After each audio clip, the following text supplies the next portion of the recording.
Dear Muslims, dear believers, Assalamu alaikum. Assalamu alaikum wa rahmatullah. Allahu Akbar. Allahu Akbar. Allahu Akbar. Allahu Akbar. Ashhadu an la ilaha illallah. Ashhadu an la ilaha illallah. Ashhadu anna Muhammadan Rasulullah. Ashhadu anna Muhammadan Rasulullah. Hayya al-salah, hayya al-salah, hayya al-falah, hayya al-falah. Allahu Akbar.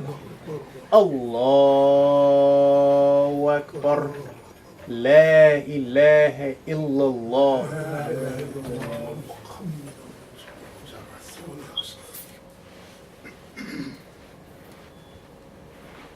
Bismillah ar-Rahman ar-Rahim. Alhamdulillahi Rabbil Alameen. Nahmaduhu wa nasta'inuhu wa nastaghfiruhu wa nu'minu bihi azza wa jalla. Ashhadu an la ilaha illallah wahdahu la sharika lahu wa ashhadu anna Muhammadan abduhu rasul sallallahu alayhi wa sallam wa ala alihi wa sahbihi ajma'in ba'd. That is, with God's name, the merciful benefactor, the merciful redeemer. Excuse me. Praise be to Allah, the cherisher, the guardian, cherisher, keeper, sustainer, all the worlds, all the systems of knowledge. We render all praises to Him, and we seek His help, and we ask for His forgiveness. We put our faith and trust in Him. Mighty and sublime is He. I bear witness and give open testimony that there is nothing worthy of worship except Allah alone, the one and only. There is none like unto Him. And I bear witness that Prophet Muhammad sallallahu alaihi wasallam is Allah's servant, messenger, prophet, and guide to all of humanity for all time. We ask Allah's peace, His blessings, His highest exaltations be upon Prophet Muhammad, upon his family, his companions, the righteous all, on us, O Muslims, be peace. Dear beloved Muslims, dear believers, I greet you with the best greeting of Assalamu alaikum. And what follows of this excellent salutation to our Prophet Muhammad, the prayers and the peace be on him. Dear believers, we should fear God as He should be feared, to have taqwa for Allah, to reverence Him, to have regard for Him, also for the wounds that bore us. We can't forget that. And as our resident Imam reminds us, it is wounds, plural, indicating that we don't all come from the same one, but they're different ones. And Allah has told us that He has created each one of us differently. We're all the same, we're all human beings, but each one of us has a separate path which we have to follow. Thank God our paths have crossed here on Martin Luther King Jr. Avenue. Alhamdulillah. Today I want to talk on al-mayun, that is, neighborly needs. In God's holy book, the Quran, Allah uses the word jari, meaning neighbor. In Sunnah Nisa, that is the women, the words wal jari zi kurba, meaning neighbors who are kin, and the words wal jain junabi, meaning neighbors who are strangers. And I better stop pretending like just because I have a large font, I can see what it is I need to see. So now we're going to put on my dollar store glasses and I'll be able to, oh man, this is much better. Allah says in Quran, serve Allah and do not join any partners with him, and do good to parents, relatives, orphans, the helpless, neighbors in need, and neighbors who are strangers, the companion by your side, those you keep company with, those you meet, and what your right hand possesses. For Allah does not love those who are arrogant and boastful, who are themselves stingy and enjoin others to be stingy, who hide the bounties which Allah has bestowed on them. For such unbelievers, we have prepared a disgraceful punishment. A similar punishment has been prepared for those who spend their wealth to show off to the people, believing neither in Allah nor in the last day. In fact, the one who chooses Shaitan as his companion has chosen a very evil companion. What harm would they have suffered if they had believed in Allah and the last day and spent in charity out of what Allah had given them? Allah knows them all. Rest assured, Allah does not wrong anyone, even by an atom's weight. If someone does a good deed, he increases it manifold and also gives an extra great reward on his own. Just imagine how they will feel when we bring a witness from every nation and call upon you, O Muhammad, to testify against them. On that day, those who rejected faith and disobeyed the Lord will wish that they were leveled with earth, for they will not be able to hide a single word from Allah. And Allah the Mightiest speaks the truth. It was narrated by Abu Hurairah, radiallahu anhu, that the Prophet sallallahu alaihi wasallam said, whoever believes in Allah and the last day should not hurt his neighbor, and whoever believes in Allah and the last day should serve his guest generously, and whoever believes in Allah and the last day should talk what is good or keep quiet. Abu Hurairah also narrated that Allah's apostle sallallahu alaihi wasallam told us not to be jealous except of two men. A man whom Allah has taught the Quran, and he recites it during the hours of the night and during the hours of the day.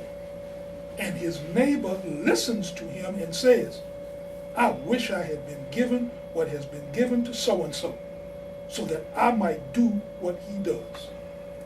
And a man whom Allah has given wealth, and he spends it on what is just and right, whereupon another man may say, I wish I had been given what so-and-so has been given, for then I would do what he does.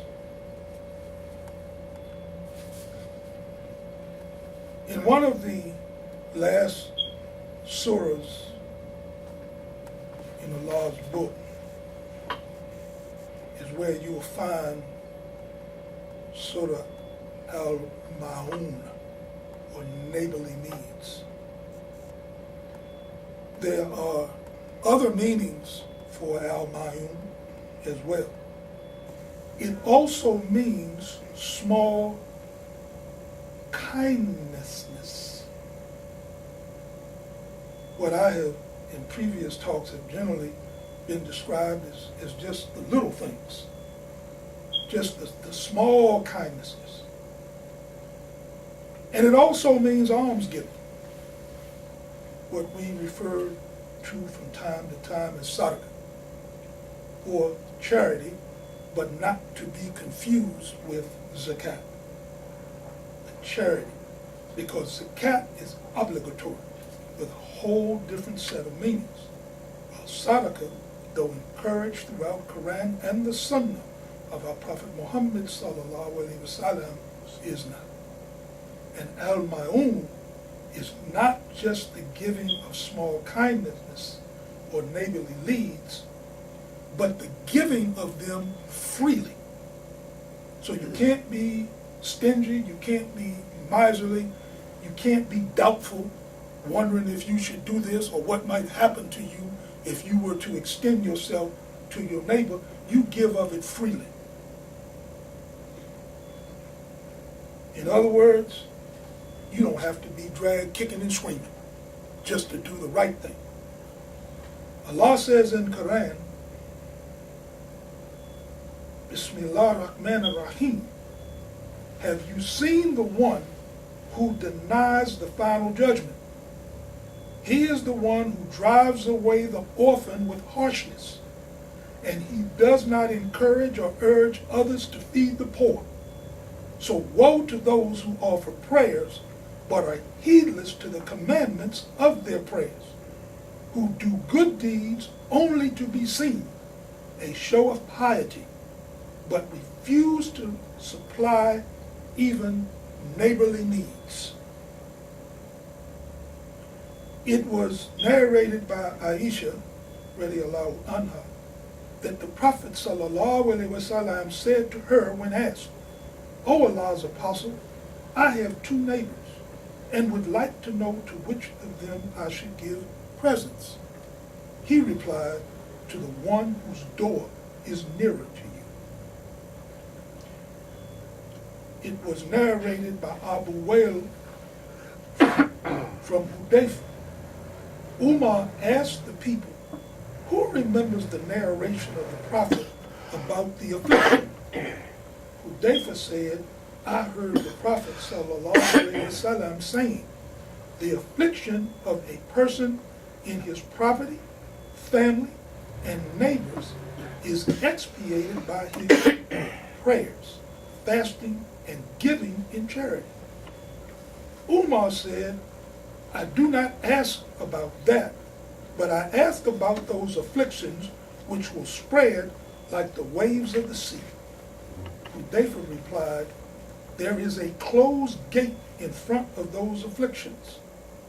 Umar asked, "Will that gate be open or broken?" He replied, "It will be broken." Umar said, "Then the gate will not be closed again till the day of resurrection."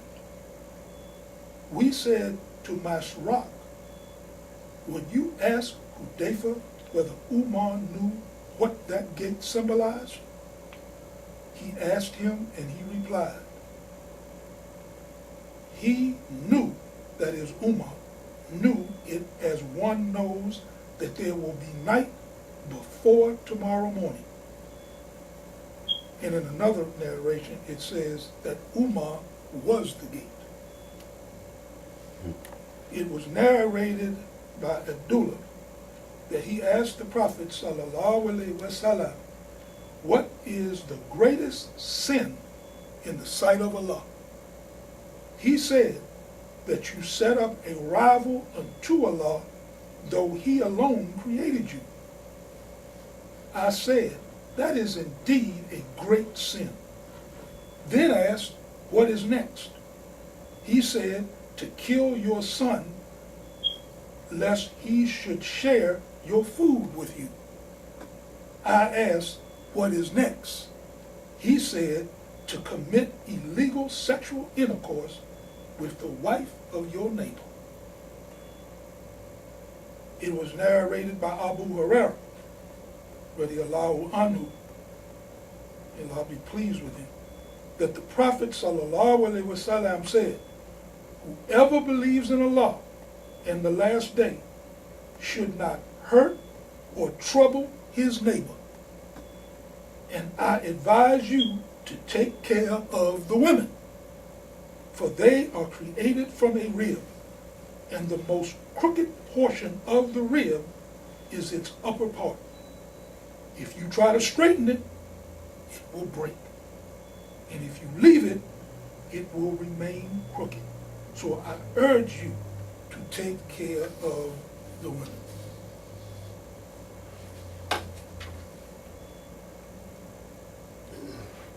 It was narrated by Amir bin Asharid. Abu Rafa sold a house to Sa'd bin Malik for 400 mithqal of gold.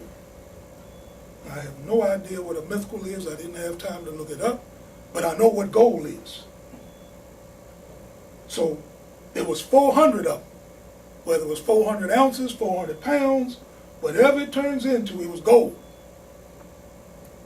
And said, if I had not heard the prophet saying, the neighbor has more right to be taken care of by his neighbor than anyone else, then I would have not sold it to you.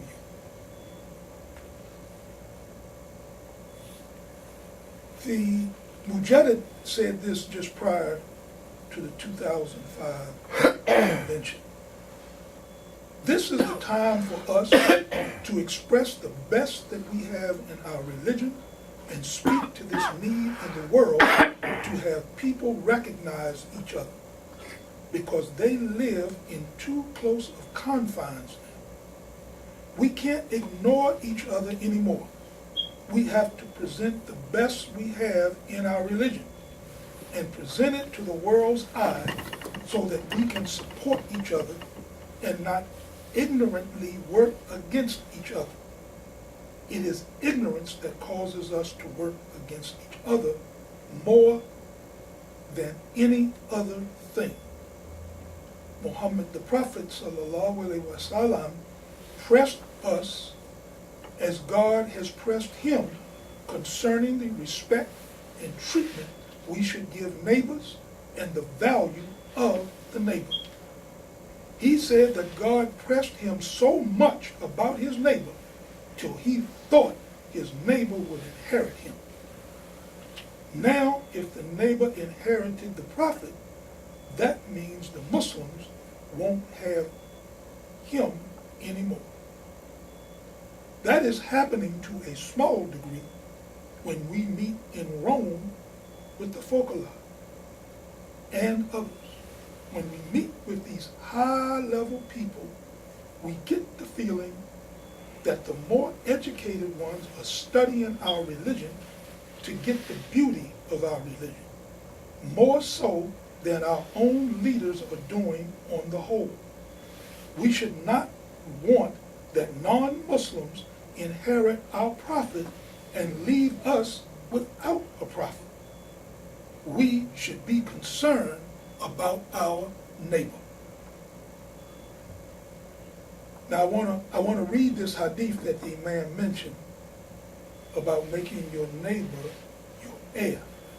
It was narrated by Ibn Umar radiallahu anhu that Allah's Apostle sallallahu alaihi wasallam said, Gabriel kept on recommending me about treating the neighbors in a kind and polite manner, so much so that I thought that he would order me to make them my heirs.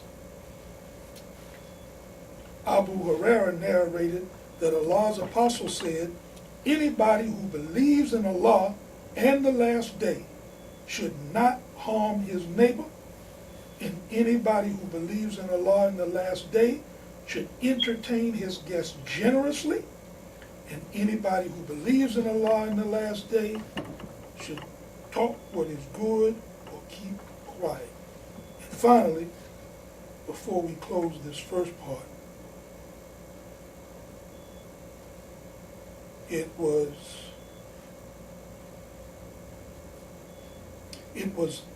Abu Shurari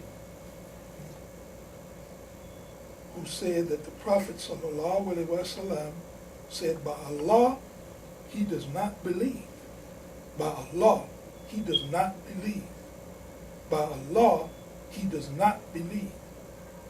It was asked, who is that, O Allah's apostle? He said, that person whose neighbor does not feel safe from his evil.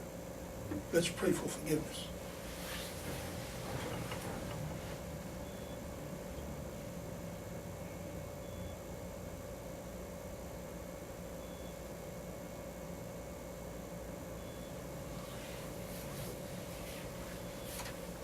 Alhamdulillah. Alhamdulillahi Rabbil Alameen.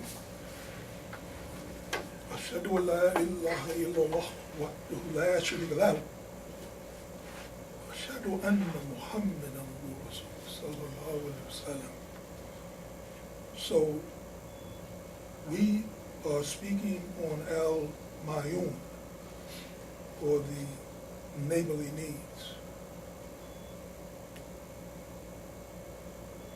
Allah says in Quran, Alif Lam Mim Ra. These are the ayats of the book. That which has been revealed to you from your Lord is the truth, but most men don't believe. Allah is He who raised the heavens without pillars that you can see. Then He established Himself on the throne of authority. He has subjected the sun and the moon to His law. Each one runs its course for an appointed term. He regulates all affairs, explaining the signs in detail that you may believe with certainty in the meeting with your Lord. And it is He who spread out the earth and set mountains there, standing firm and flowing rivers, and fruit of every kind. He made in pairs 2 and 2. He draws the night as a veil over the day. Behold, for sure in these things there are signs for those who consider. And in the earth are tracts, diverse, though neighboring, and gardens of vines and fields of sown with corn, and palm trees, all growing out of single roots, or otherwise watered with the same water. Yet some of them we make more excellent than others to eat. Behold, for sure in these things there are signs for those who understand. So, as I was preparing this talk, I selected those ayats, particularly those last 2, and I viewed them as being extremely important, because Allah asks us to pay attention to them. When He says these are ayats, or signs, for those who consider. So that means when you read that, you got to stop and think. You can't just keep going. A believer, a Muslim, should stop and think, well, what is it I'm supposed to consider?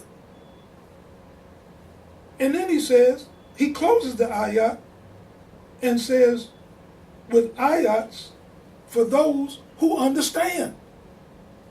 So now, not only do you need to consider what was said, hopefully, if you do what Imam Talibdin Muhammad has advised us to do and follow the logic to its logical conclusion, then you'll understand.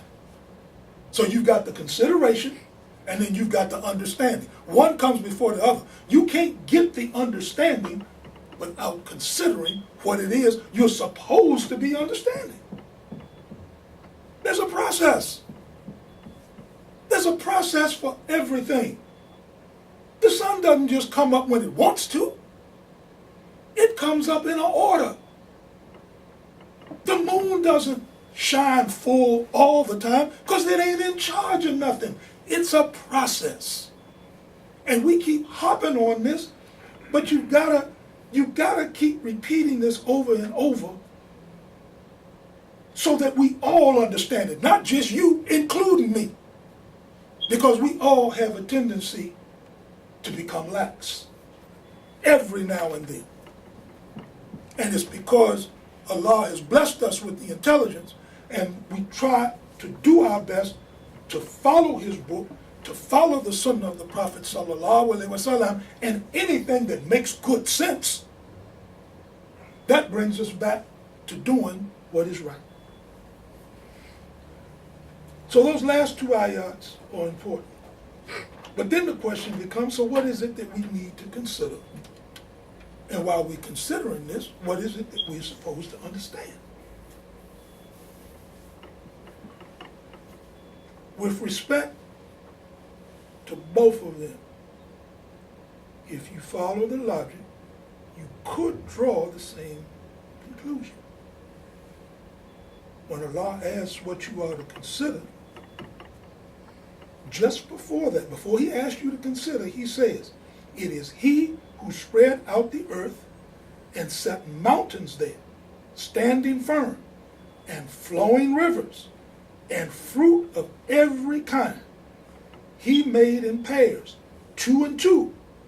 He draws the night as a veil over the day.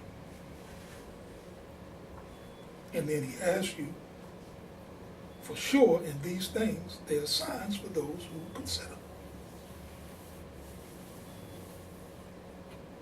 And then in the latter ayah, when he asks what you are to understand, he says, in the earth are tracts, diverse though neighboring, and gardens of vines and fields sown with corn and palm trees, all growing out of single roots or otherwise watered with the same water. Yet some of them we make more excellent than others to eat.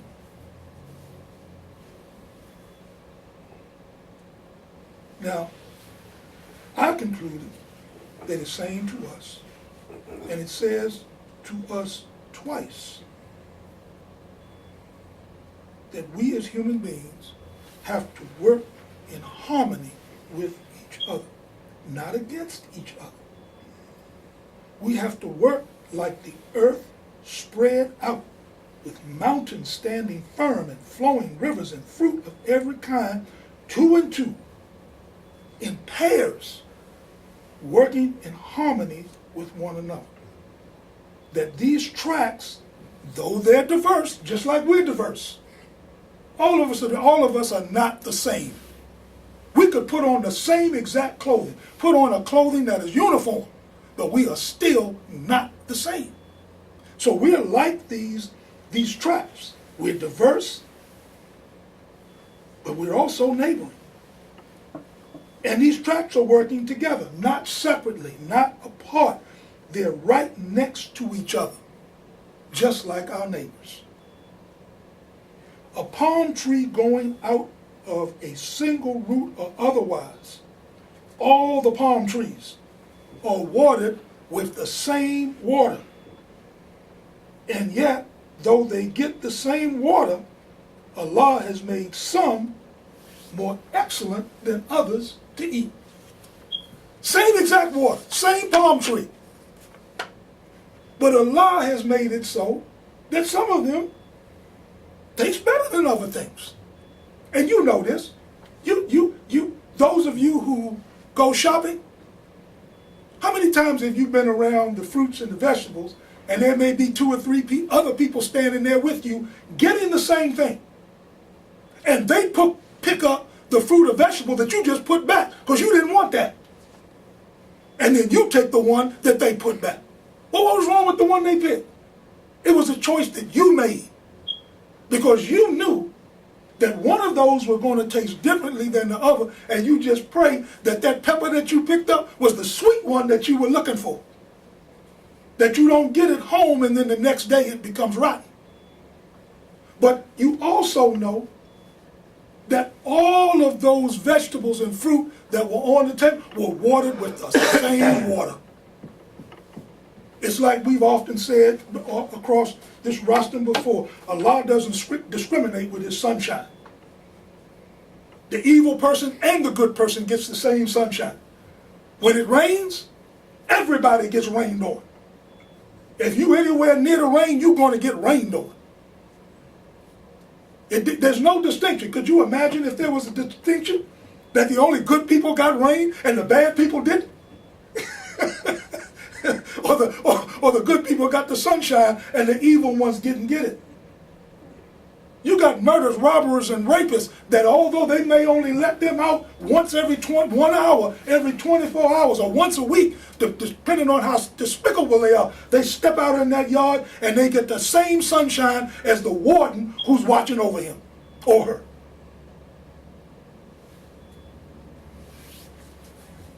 Imam W.D. Muhammad said to us, we should understand this as our prophet told us, that Allah created the world to bring us together, to draw all people together. Now we see the answer to that. We don't have to guess at what that means anymore. The material interests have brought us together to be seen as one world, mainly in transportation, communication, and economics. We have to live with one another and live side by side as nations and work together as members of a one world order. The Prophet ﷺ said, be careful how you treat your neighbor. To be in a situation to practice this love of our Prophet, we have to regard every human being on this earth as a neighbor. And God brought that about. God says, we have given honor and prescribed honor in the nature of every human person for every child of Adam. Individual respect for the person that God made is very important. And God wants us to know that we are entitled to our distinctions given to us as a race or as a tribe. God wants us to know that he has made us one in the same in terms of our human essence, but he also has created the world to make us different. And he wants us to respect these differences and to build upon the excellence of our own individuality. Every individual should be encouraged to build upon the excellence and grow more beautiful and more valuable to your families and to your neighbors and to your communities.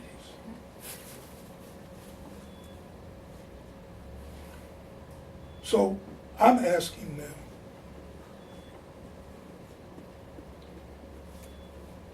what does this mean for us as Muslims in this, sort of new world order? I believe first and foremost it means we reverence the wombs that bore us. Now I don't know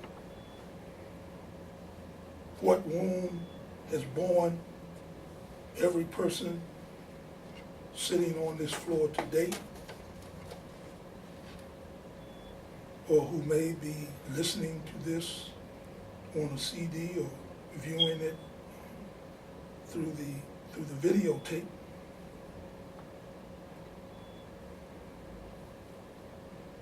But the womb in which I came from, the one that I believe made me, was the one that taught me to do for self and kind.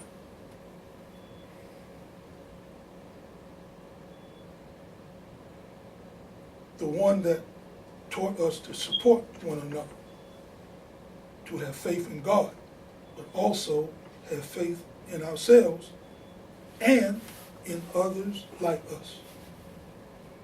We've been watered with the same water, one root from the earth, the son of Adam, some more excellent in taste than others. but we're one and the same.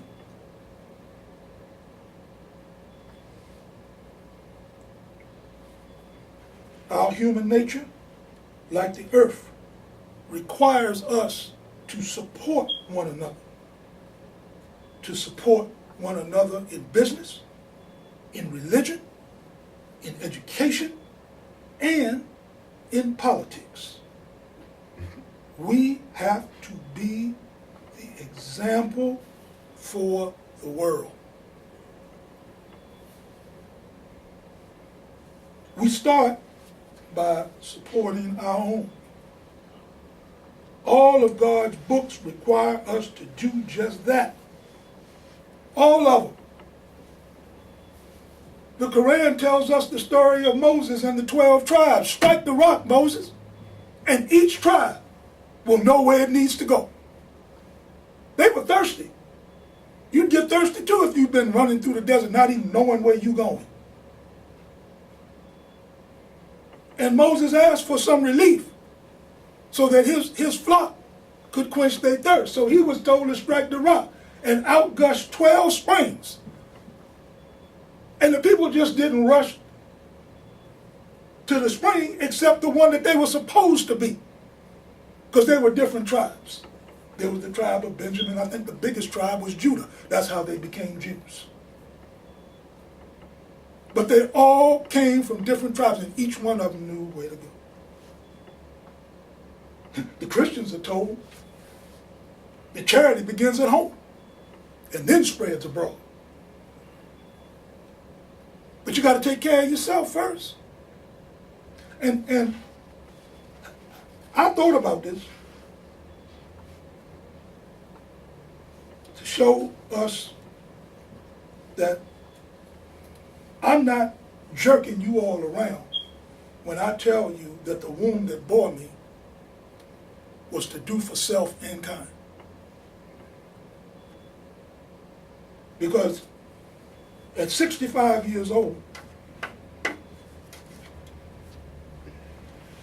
I had what some people would describe as an epiphany. It was nothing really spiritual about it.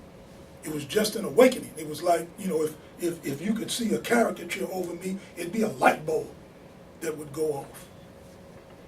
But whatever success I have had, what I think I have, what I may be mistaken that I have, what you may look at me and think that I have, my entire life has been built on black dollars.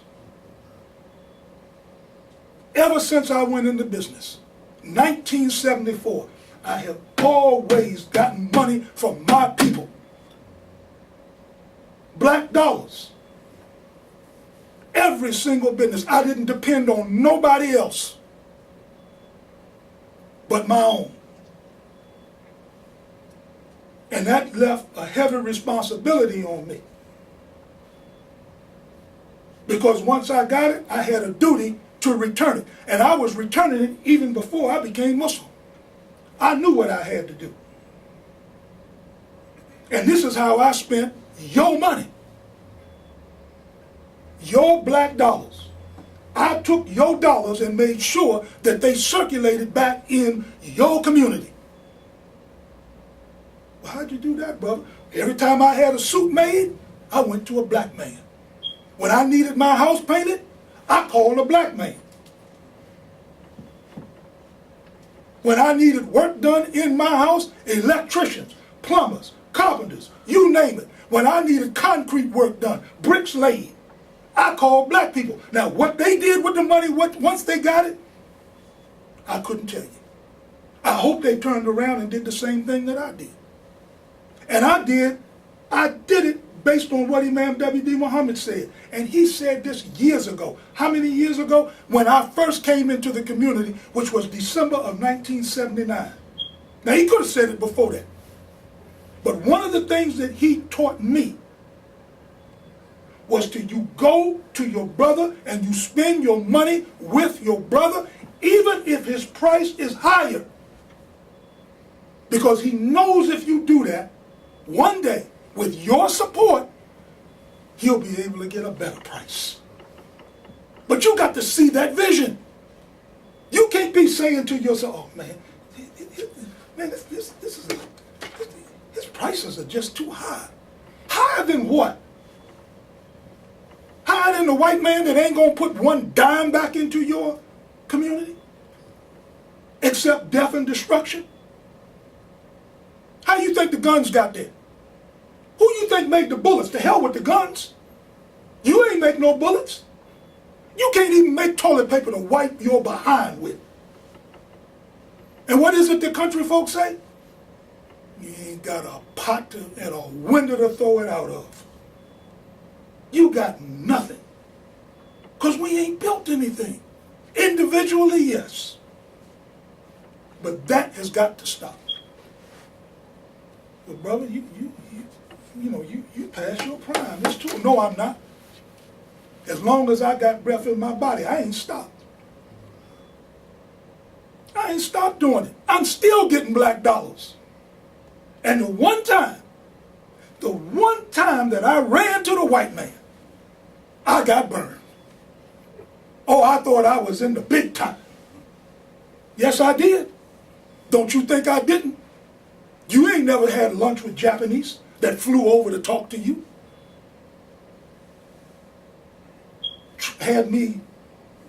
Put me up in a hotel up in New York, me and my wife. There wasn't no cheap, wasn't no Howard Johnson either. No, let's not get it twisted. And I thought we were becoming international Negroes because we were dealing with the largest conglomerate in the world called Kanakafuchi. You ain't never even heard of them. But look them up. They produce everything from carpet to drapes to butter. They are a synthetic chemical manufacturing company. And we thought we were ready to go to the big time. We were going to move up on the world stage. They had something for us we just couldn't refuse. But once we realized the game that they were playing, my wife will tell you, I went cold-blooded street on her. Told her what she needed to do. I wasn't even there. I told her what she needed to do. And she went and did it. And oh, buddy, when they realized this wasn't one nigga they could hold on to, they were mad. Black dollars. I don't need to tramps over into the white man's world. That's not where I need to be. Allah has shown me that. He's shown me what I need to be doing with my people. You my neighbor.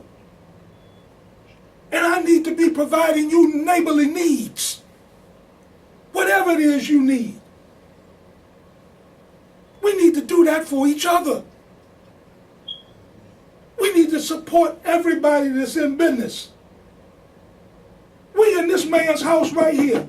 Right, at least once a month we need to be spending some. He got a little shop back there.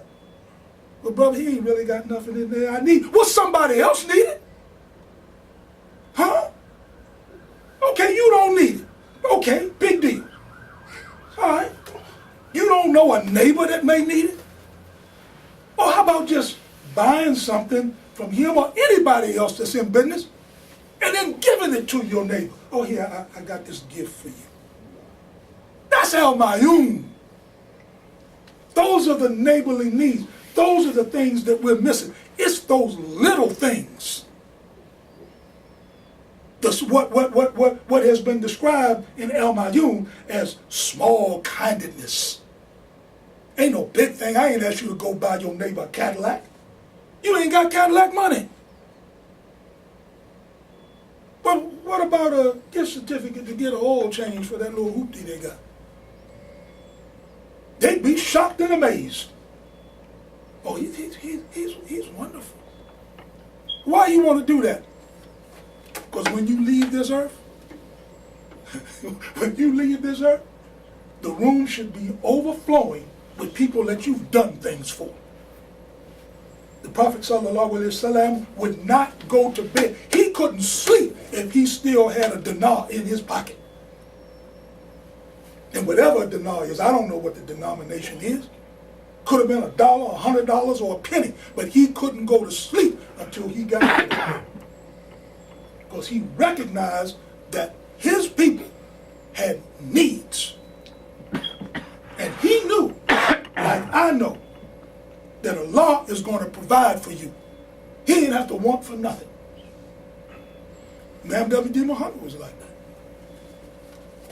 You don't think that man could have had a Bentley? If he were 2 of them, if he wanted. No, but he didn't have needs like that. You and I don't have needs like that.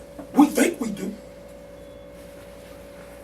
But every time you pay your rent, every time you eat, every time you go to the bathroom, you should be thanking Allah. Because there's somebody out there who hadn't eaten, there's somebody out there who can't pay their rent. In fact, they don't even have a place to go to pay rent. We should be thanking Allah. And when we get that, we need to spread it. Don't you know that it is a sin for God to bless you and you not show people how God has blessed you? It is a sin. And because we know it, we have an obligation to let people know. When they say, oh, you just, this is just wonderful. I just like it. Oh, this is so nice. Alhamdulillah. Oh, what was that you said? Oh, I'm sorry. All praises due to God. I ain't have nothing to do with this. All I am is what the Christians call a vessel. But as Muslims, we are required to respect the blood ties.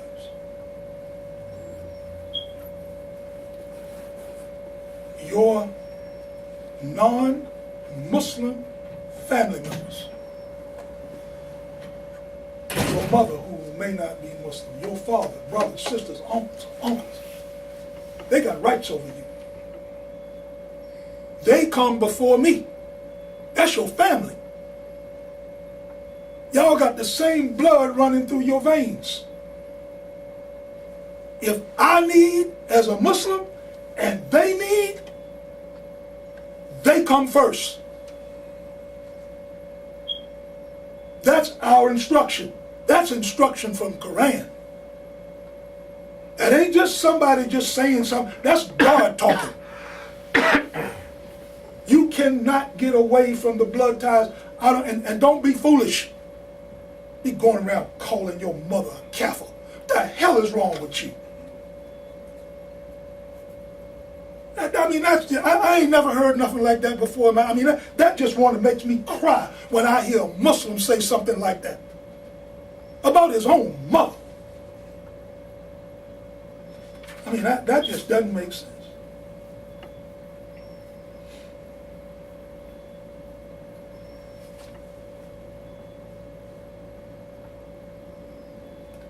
We need to watch ourselves, not become caught up in the world because everyone else is self-absorbed. Doesn't mean that you need to be. Some of us have allowed this technology that is sweeping the world, these various social media platforms, you know, all the books and the oogles and the chirping and the post of every despicable kind. It's really taking the conscious man right out of the equation. Sometimes when I look at some of these folk, if I see one more story about some woman who posted some naked pictures on the World Wide Web, or standing in the grocery store and I would look at all the gossip about this person and that person and the other person, I thank God that now I can look at all of them and all I see is a dressed up trash can. That's all I see. And once I start to look at them that way, they become filthy and disgusting. They ain't nothing but dressed up trash cans. All the filth just poured right into them. I don't care what they got on. Whether they naked or got on the most expensive dress or the most expensive suit that you can find. They ain't nothing but a trash can that they done made look pretty. What they say, like putting lipstick on a pig. And when you start to recognize that, you start to want to stay away from that. You're not an island, you can't be alone. So what's your next move? To do what the Honorable Elijah Muhammad told Malcolm X to do. And Malcolm, you set up a clean glass and a dirty glass and let the people choose. They'll know what to do. Everybody, it's in their nature to want to do right. Whether they know it or not, it's in them to want to do right. But somebody has to show them the way. If you're in a dark room, if the lights went out in here, on a dark night where there was no moon and there was no street lights, we'd have to follow the guidance of this man to be able to get us around, to take us to the light. Because this is his place. He knows it better than any of us. Oh, watch it, brother. You don't want to bump your foot right there on that leg. Oh, watch your step right here. You don't even see the step. Your neighbors are the same way. They need your guidance. That's your duty and responsibility to provide the things for them that they need, even if they don't know they need it. Well, why is that? Because not only is it going to be good for them, but it's going to be better for your own soul. And it might be the thing that saves you. Let me just read this. I had some other hadiths I want to read, but I'm just going to read one, and then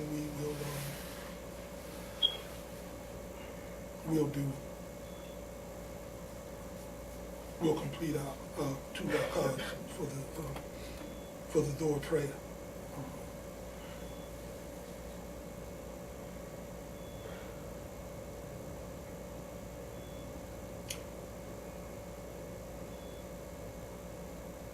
The Prophet once exclaimed, by God, he is not a believer. By God, he is not a believer. By God, he is not a believer. People ask, oh, messenger of God, who is that? The man whose excesses prevent his neighbor from living in peace, replied the noble Prophet, sallallahu alaihi wasallam. Akim as-salat.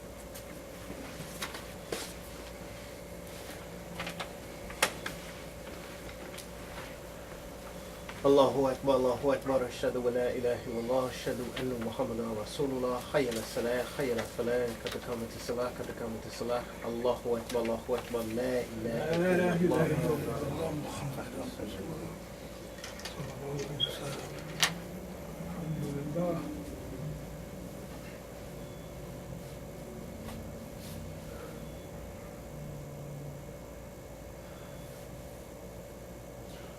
Allahu Akbar. Allahu Akbar.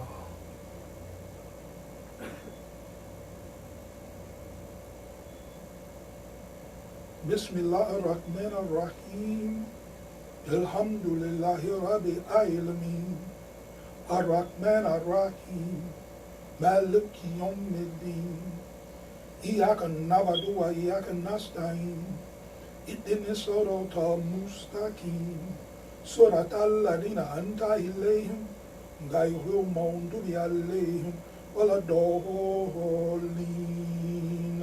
آمين. قل هو الله أحد الله الصمد لم يلد ولم يولد ولم يكن له كفوا أحد. الله أكبر. الله أكبر. سمي الله لمن حمده. الله أكبر. الله أكبر. الله أكبر. الله أكبر. بسم الله الرحمن الرحيم. الحمد لله رب العالمين الرحمن الرحيم مالك يوم الدين إياك نعبد وإياك نستعين اهدنا الصراط المستقيم صراط الذين أنعمت عليهم غير المغضوب عليهم ولا الضالين. آمين. قل أعوذ برب الناس ملك الناس إله الناس من شر الوسواس الناس الذي يوسوس في صدور الناس من الجنة والناس. الله أكبر. سمي الله لمن حمده. الله أكبر. الله أكبر. الله أكبر. الله أكبر.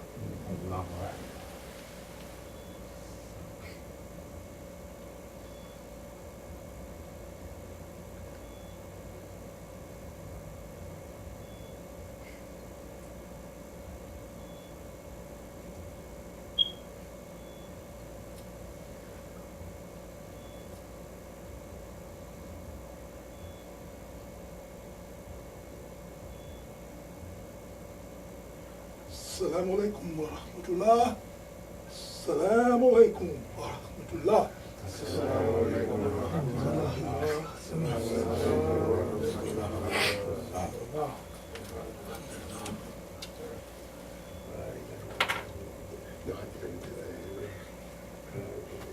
تكبير.